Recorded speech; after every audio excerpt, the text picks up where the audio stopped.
오늘 1절 말씀을 보게 되어지면은 이 사도 바울이 이 로마 교회를 향하여서 성도들을 향하여서 그들의 이 믿음의 소문을 듣고 하나님께 감사드린다라고 이 8절 말씀 가운데에서 말씀을 시작하는 것을 볼 수가 있습니다.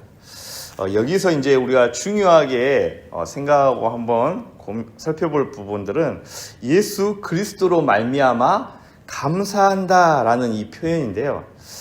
즉 바울의 감사의 이유는 이 인간적인 관계나 이 성취가 아니라 이 예수 그리스도의 이 복음 안에서 일어나는 이 믿음의 역사 때문에 하나님께 감사한다라고 이렇게 고백을 하고 있는 것을 볼 수 있습니다.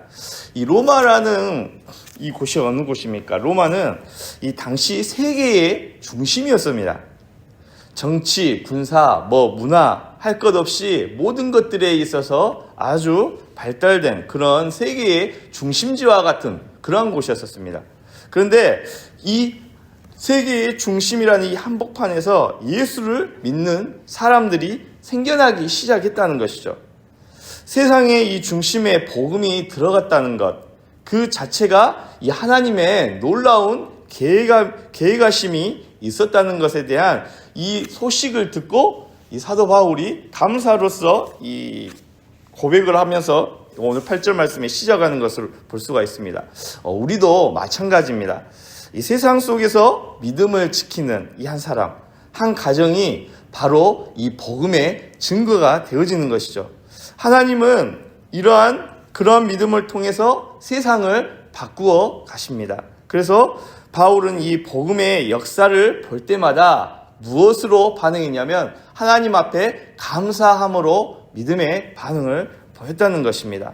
이제 9절과 10절 말씀을 보게 되어지면은 바울은 복음 안에서 이 하나님을 섬긴다고 이 9절 말씀을 통하여서 고백하는 것을 볼 수가 있습니다. 즉, 이 그의 이제 사역의 중심에는 무엇이 있었냐? 바로 복음이 있었다는 거예요.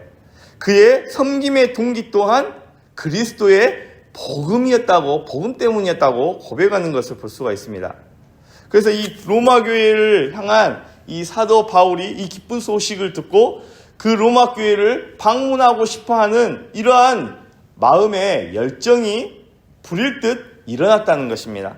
그래서 이 하나님의 뜻 안에서 로마 교회를 방문할 수 있는 이 길이 열리기를 사도 바울이 간절하게 간구했다라고 오늘 본문 말씀에서는 고백을 하고 있는 것이죠. 이 복음의 일은 사람의 열심으로 되는 것이 아니라 바로 이 하나님의 뜻 안에서 열리는 길이라는 것을 우리가 오늘 본문 말씀을 통하여서 깨달을 수가 있는 것입니다. 기도 없는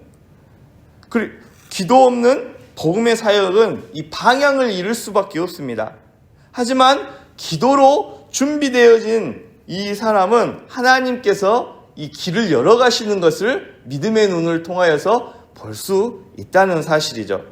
우리도 복음을 전하고 또 누군가를 그리스도께로 인도하고 싶다면은 복음을 전하는 우리가 이 복음의 전달자가 되고자 한다면은 오늘 본 말씀을 통하여서 또한 귀하게 또 깨달을 수 있는 한 가지 사실은 기도로 준비되어진 사람을 하나님께서는 사용하신다라는 것을 우리가 말씀을 통하여서 깨달을 수가 있습니다.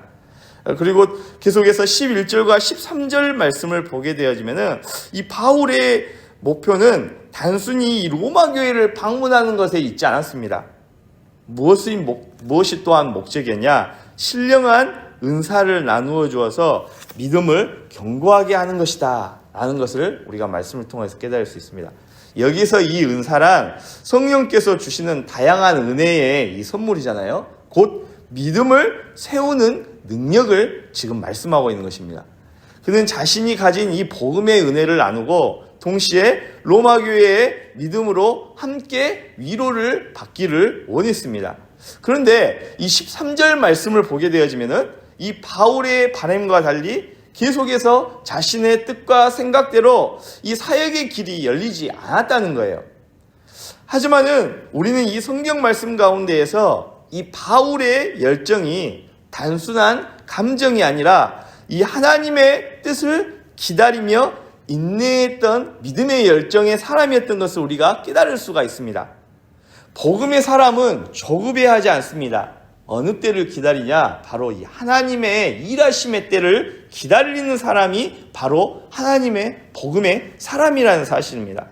그 기다림 속에서도 그는 기도하고 하나님께서 이루실 이 놀라운 복음의 열매를 기대하면서 기도하면서 준비되어진 사람이었다는 사실이에요. 우리도 복음의 이 열매를 보고 싶다면은 바울처럼 이 기도로 기다리는 인내의 믿음의 사람이 되어져야 된다는 사실입니다. 바울이 단순히 인간적으로 생각하고 계획하고 그 일들을 진행해 갔던 사람이라면 어떻게 행동을 했을까요?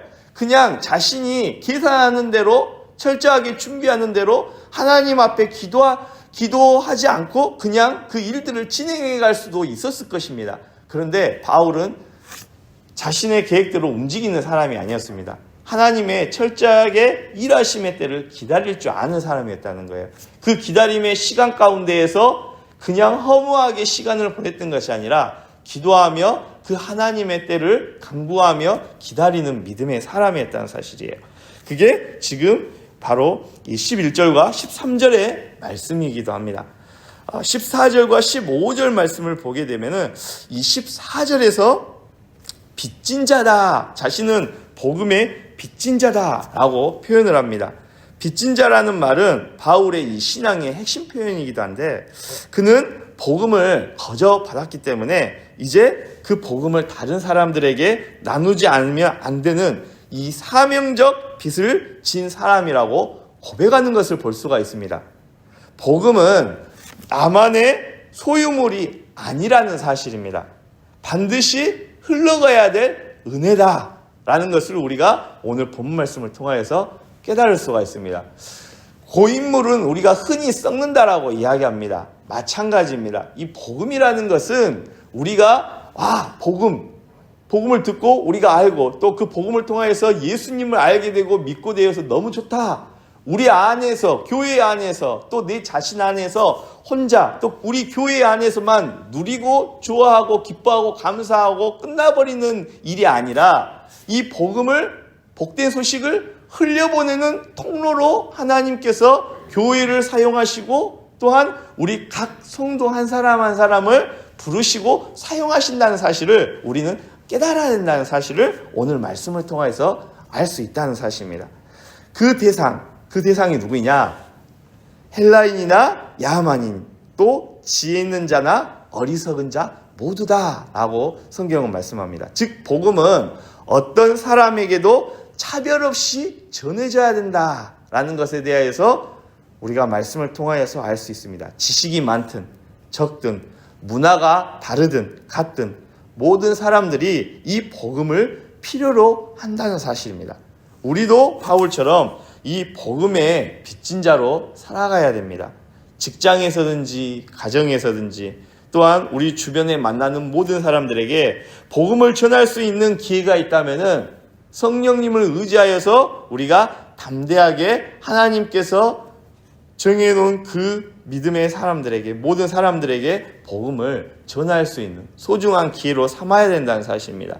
16절 말씀을 보게 되면은 16절 말씀을 보면 내가 복음을 부끄러워하지 아니하노니 이 복음은 모든 믿는 자에게 후원을 주시는 하나님의 능력이 됨이라. 먼저는 유대인에게요 그리고 헬라인에게로다 라고 말씀합니다.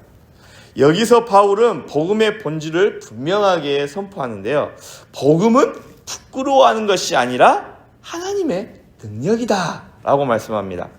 로마 시대 사람들에게 이 복음은 어리석은 소리로 들렸습니다. 바울이 전하는 복음은요. 왜냐하면 이 십자가에서 죽은 예수님은 철저하게 무력한 존재였기 때문에 그렇습니다. 그러나 바울은 담대하게 선포합니다. 그 십자가가 바로 하나님의 구원의 능력이 되어진다. 예수님께서 죽으신 이 십자가의 도가 바로 능력이다 라고 고백을 하고 있는 것이죠. 이 능력이라는 단어는 헬라어로 이 듀나미스라는 단어인데요.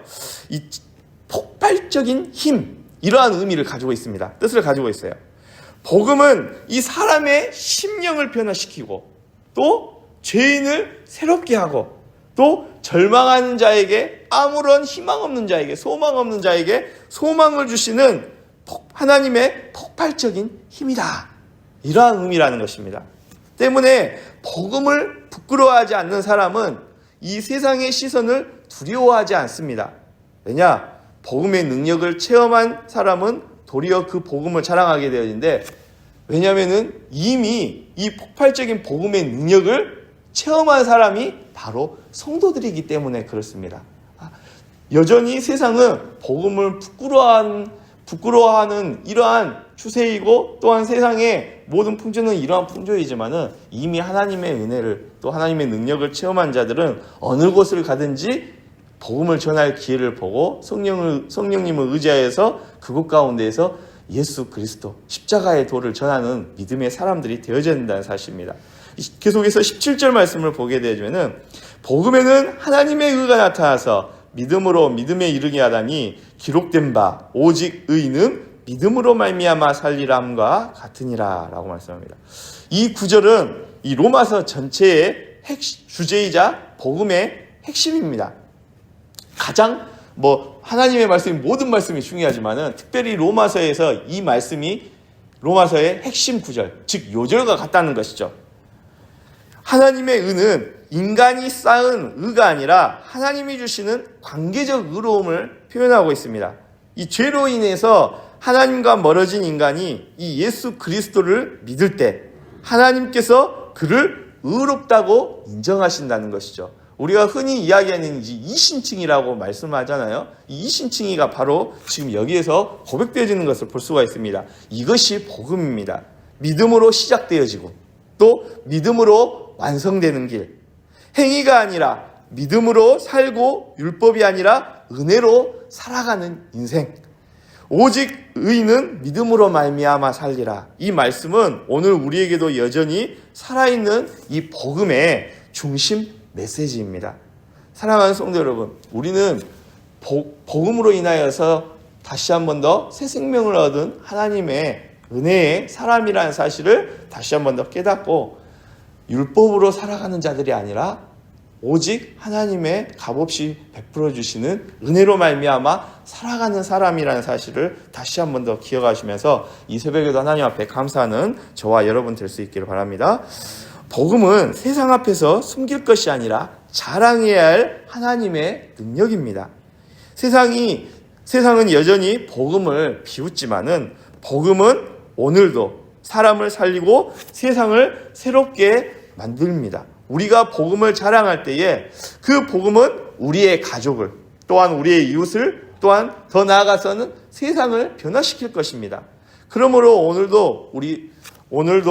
우리도 역시 이 시간에 예배드리는 역시 바울처럼 어느 곳에 가든지 하나님의 사람으로서 복음을 부끄러워하지 아니하고 성령이 인도하심에 따라서 성령님께서 능력 주심에 따라서 기회되는 그 모든 삶의 현장에서 담대하게 복음을 전하시고 우리의 생명에 근원 되시는 예수 그리스도를 전함으로 하나님의 복음의 빚진 자로서 십자가의 전달자들로서 이 땅 가운데에서 하나님께서 맡기신 이 복음 전파의 사명을 잘 감당하심으로 하나님 앞에 영광 돌릴 수 있는 저와 여러분 될 수 있기를 간절히 바랍니다. 기도하겠습니다. 사랑의 하나님, 오늘 말씀을 통하여서 복음이 단순한 말이 아니라 모든 믿는 자를 구원하시는 하나님의 능력임을 깨닫게 하시니 참으로 감사합니다. 하나님, 우리로 하여금 복음을 부끄러워하지 않게 하시고 이 세상의 조롱 가운데서도 담대히 예수 그리스도를 증거하는, 진리를 증거하는 우리 모두가 되어질 수 있도록 은혜를 더하여 주시옵소서. 우리의 가정과 또한 일터 또한 만나는 모든 사람들에게 복음의 빛을 전할 수 있는 우리 모두가 되어질 수 있도록 인도하여 주시고 복음의 빚진 자로서 사랑으로 세상을 섬기며 또 복음을 전파할 수 있는 귀한 하나님의 사람들이 되어질 수 있도록 은혜를 더하여 주시옵소서. 오직 의인은 믿음으로 말미암아 살리라고 하신 그 말씀대로 오늘도 믿음으로 기뻐하며 감사하며 살아가는 우리 모두가 되게 하시고 그 믿음이 세상을 바꾸는 능력이 되어질 수 있도록 은혜를 더하여 주시옵소서. 예수 그리스도의 이름으로 기도합니다. 아멘.